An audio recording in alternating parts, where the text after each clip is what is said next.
Well, hey, it's Mac, and welcome to another quick session where we talk about the burning question of the week. So last week's question was, if you had to eat one food for the rest of your life, what would that food be? So I think I mentioned that mine was the chicken Caesar wrap at that restaurant over at the Bradley Airport in Hartford, because it's got 3 of the 4 food groups. So that's mine, but I was really intrigued to see some of yours. So I'm going to read some of these to you. So first one is from Dee.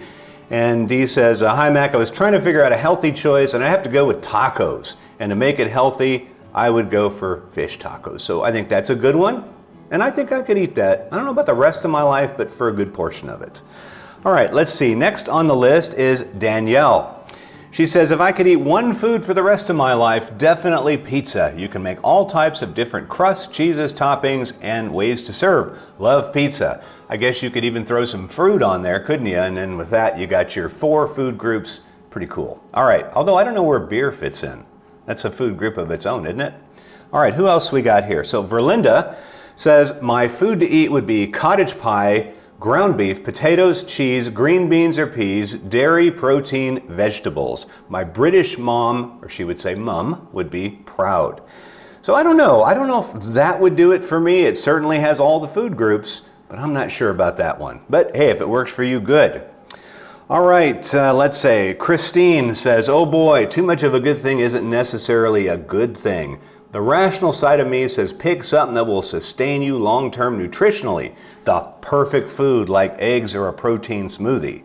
But I wouldn't last 1 week. Trust me, I've tried diets like keto or things that restrict what you can eat, and my mind rebels against the very idea of it. I guess I will say shrimp. You can barbecue it, boil it, bake it, saute it. There's shrimp kebab, shrimp creole, shrimp gumbo, pan fried, deep fried, stir fried. You remember that from Forrest Gump, right? Yeah, so I guess shrimp would be a good one too, wouldn't it? I'm with you though. Those diets do not work for me, as you can obviously see. All right, Mary said, well, I was gonna say fruit, but that's not a food, that's a food group, not an individual food. You got me thinking about different food groups. I would want a chicken sandwich with grapes in the salad, so I still get my fruit on a croissant. That's even better, isn't it? All right, my friend Margie says, very simply, cheese and crackers. For some of you, that's as good as it gets. Susan says, top of the list would be coffee ice cream, followed by your favorite turkey burgers. She said she never gets tired of them, and then cottage cheese.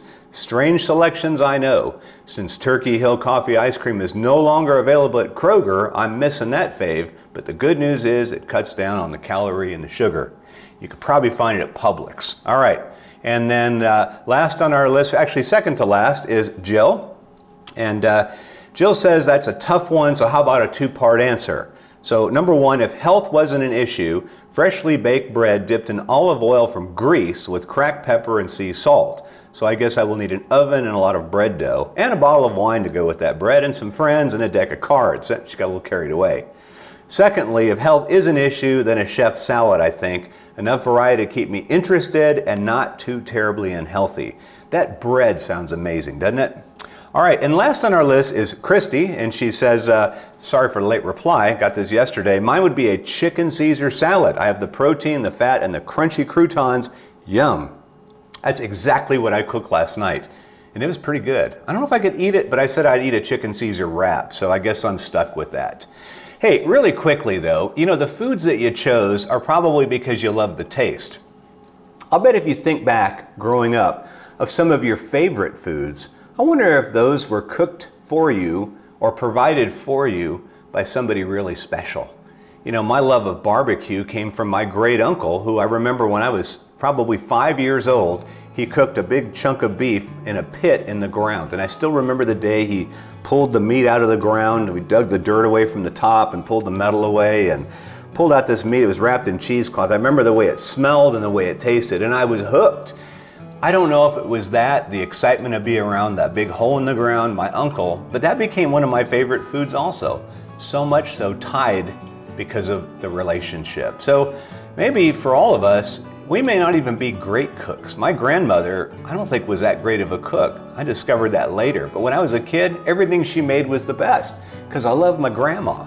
And maybe that's what it is for us. So I guess my word this week is try to create experiences that people will anchor as their best time ever. Might be a good way for us to start our week out. So hope you enjoyed it. I think you're going to like this week's burning question. Be curious what you say is your answer. Have a great week.